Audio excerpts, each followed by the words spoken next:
Bonjour. Si aujourd'hui je vais mettre ces images, c'est parce que je suis très touché des événements que je vois qui se passent par ici, par là, me poussent aussi à dire quelque chose. Aujourd'hui, on voit que les Congolais courent de partout pour chercher bonheur. Ailleurs, nous avons demandé l'indépendance pour être bien chez nous. Et nous avons même, on a vu même un slogan qui disait « Être pauvre chez nous est libre qu'être riche et esclave ». Et maintenant, pourquoi ceux dont leur père, leur grand-père voulait cette liberté, aujourd'hui, ils arrivent, ils sont au pouvoir, ils font le contraire de ce que les autres ont lutté pour avoir. Moi, je viens pour dire quelques mots. Quelques mots, pourquoi? Parce que trop, c'est trop. Kabila lui-même, devant les notables katangais et d'autres membres de son parti, il avait dit, beaucoup de gens s'agitent. Beaucoup de gens s'agitent pour les élections de 2016-2016. Il y a beaucoup de gens qui vont dans les églises, qui savent ceci. Ils attendent le retour de Jésus. Mais si, le 30 juin 2015, Jésus venait nous prendre, qu'est-ce qu'ils vont faire? Donc pour moi, je vous réveille tous que ce qui est sorti de la bouche de Kabila, c'est les esprits qui ont donné le signal et qui l'ont dit par avant le 30 juin 2015. Avant le 30 juin 2015. Ce sont ses propres paroles. Hein? Le 30 juin 2015, Jésus viendra nous prendre. Celui qui peut comprendre ça, comprendra bien que ceci est une prophétie. L'Esprit qui a parlé pour dire qu'avait-il à Kabila et les autres, avant 30 juin, il faut partir. Kabila est venu au pouvoir, parachuté, parlons pas. Après les élections, bien ou mauvais, ne parlons pas. Les autres élections, bien, il y a beaucoup de choses que nous pouvons dire. Les modifications multiples de la Constitution pour lui permettre de rester. Non, c'est forcer le destin. Il ne faut pas forcer le destin. Et si on le force de trop, on risque très grave. Et c'est pour cela. Moi, je conseille à ceux qui sont au pouvoir maintenant de se retirer quand c'est encore temps. C'est mieux pour le pays et c'est mieux pour eux. Et c'est mieux pour tout le monde. Voici maintenant, on maltraite les Congolais de partout. Voici maintenant les Africains qui merdent pour traverser, pour venir en Europe. L'Europe n'est pas si meilleure que vous l'espérez. Non. Pensez à faire mieux chez vous. Vous avez toutes les possibilités. Quand je vois l'autre qui dit « Non, ces enterrements sont banals, on les fait chaque fois. » Donc, parce que, voilà les gens qui ne voient pas la valeur de l'homme. Qui ne voient pas la valeur de l'homme. Le Congolais n'a pas du travail, il est en route, il cherche quoi manger, ou alors il ne sait pas où dormir, mais il faut lui donner une possibilité de vivre. Une jeune fille qui venait d'être enceinte, peut-être par force, peut-être par consentement, mais il faut le prendre en charge, au lieu de dire oui, c'est la famille. Non, l'État doit avoir des structures qui doivent accueillir. Si bien le malheureuse eux, que c'est lui qu'on peut dire aujourd'hui indigent. Comment est-ce que vous avez un pays si riche, si immense, et vous arrivez à dire au monde entier, il y a des indigents? C'est honteux. Et quand je pense que c'est eux-mêmes qui, avec moi et les autres, ont qualifié le régime de Mobutu comme le Gestapo, et fait le Gestapo arrive à contrôler les téléphones des gens, les SMS, mais c'est pas possible. Donc, messieurs, je vous demande de réfléchir. La deuxième chose, j'ai vu les gens, d'autres disent dialogue, pas dialogue. Oui, dialogue, tout le monde avait accueilli le mot dialogue parce que ça a été dit à Addis Abeba. Alors, je voyais que tous les opposants au pouvoir actuel voulaient ce dialogue-là, prôner Addis Abeba, les autres disent non. Mais l'affaire, si l'autre a pris les choses par force, pour ne pas chercher à que les gens meurent, pour ne pas chercher à ce qu'on tue, on pille, on peut aller au dialogue. Mais ce dialogue ne doit pas être dit parce qu'on va au dialogue pour maintenir tel au pouvoir. Non, c'est pour lui dire, messieurs, vous avez fait votre temps, vous devez quitter tranquillement et qu'on s'organise au mieux. Je crois que cela sera possible pour vous tous, pour nous tous, pour dire on commence un autre pas.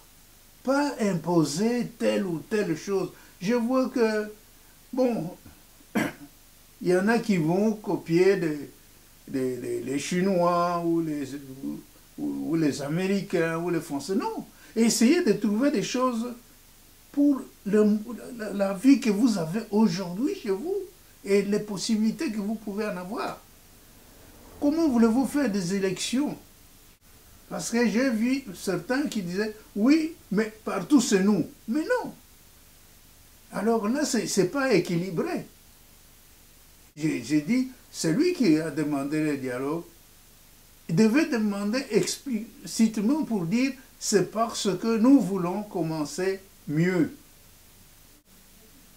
En 1960, si on n'avait pas précipité pour dire le 30 juin l'indépendance, si on avait tout simplement arrangé pour dire non, voilà, les Congolais prennent tel poste de gouverneur dans telle province, tel leader, comme c'est des districts, pendant une période, comme Kassavou vous l'avez demandé, pendant une période d'au moins 5 ans, les gens allaient exercer, et puis après,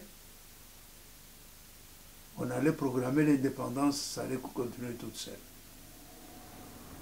Mais c'est parce qu'on a voulu vite, on fait, d'autres on veut ça, d'autres on veut ça. Finalement, voilà où nous en sommes. Alors, messieurs, mesdames, il faut que vous réfléchissiez. Comme j'entends souvent, oui, nous sommes là, on reste, hein, on garde le pouvoir. Mais pourquoi faire? Si partout rien ne va, il y a beaucoup de choses qui ne vont pas faire. Mais l'essentiel, qui est le social. Donc, dans le même dos social, on trouve aussi les soins de santé. Hein? Et il y a moyen de créer des emplois pour que tout le monde trouve son compte. Maintenant, beaucoup de gens quittent leur village pour remplir la capitale ou les grands centres. Et vous trouvez ça normal pour prétendre, oui, il y a plus de 10 millions, mais 10 millions qui font quoi? Donc, messieurs les politiciens, je vous dis, mettez-vous ensemble, ne précipitez pas les élections, parce que ça ne donnera rien. Vous aurez toujours à vous accuser les uns les autres. Et les Congolais n'arrivent pas à quoi mettre là-dedans. Allez, messieurs, réfléchissez. Et moi, je conseille à ceux qui sont au pouvoir, pour que ça n'aille pas loin. Parce qu'à peine que le feu prend, il faut l'éteindre.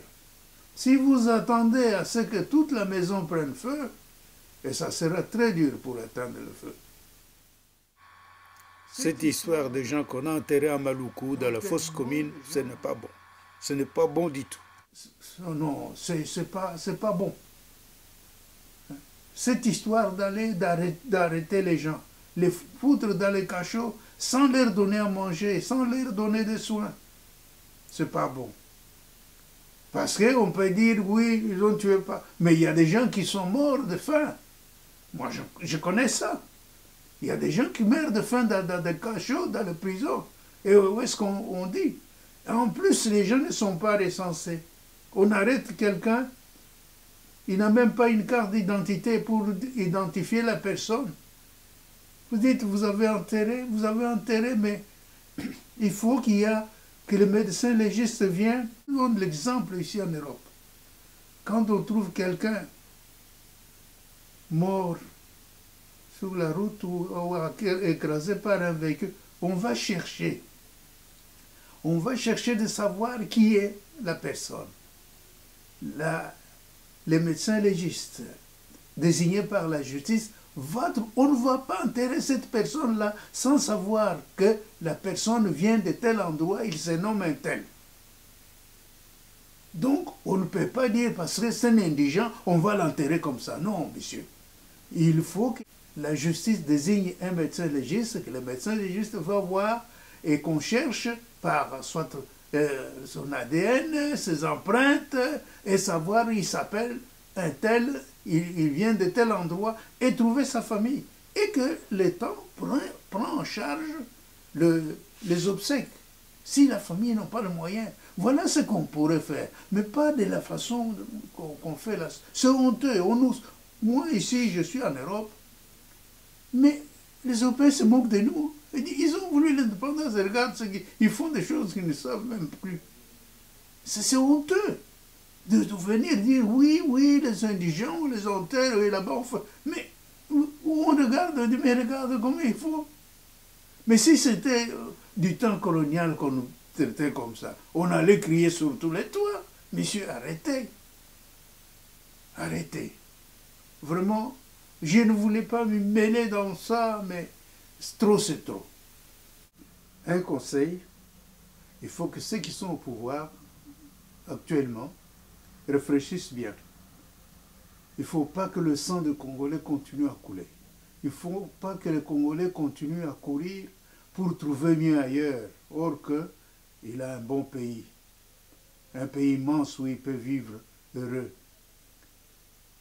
Alors, vaut mieux quitter en laissant des traces meilleures que le sang du sang. Il ne faut pas...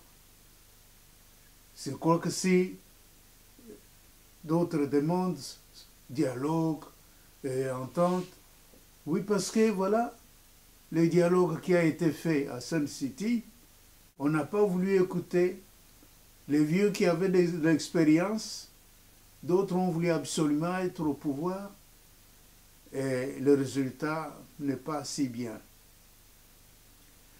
Si c'était à ce moment-là qu'on avait dit, non, on va ranger bien, on va aux élections, tout ça, sans faire les 1+4 consorts, ça allait être mieux. Mais c'est pour cela qu'il faut donc penser à ces Congolais qui souffrent, à ces Congolais qui espéraient mieux. Pourquoi ils doivent courir ailleurs? Pourquoi ils doivent courir ailleurs? Pourquoi ils doivent aller mourir quelque part? Maltraités? Non, pensez-y. Pensez-y vraiment. C'est mieux de quitter le pouvoir. Parce que j'ai vu quelqu'un qui dit, oui, mais nous sommes élus pour 5 ans. Mais 5 ans, si il n'y a pas de problème à vous reprocher, d'accord. Mais s'il y a des problèmes qui se voient graves, démissionne. J'ai vu combien de... L'exemple, Nixon, pour une affaire d'écoute, on lui a fait des histoires finalement. Nixon avait démissionné. Il y a plusieurs autres.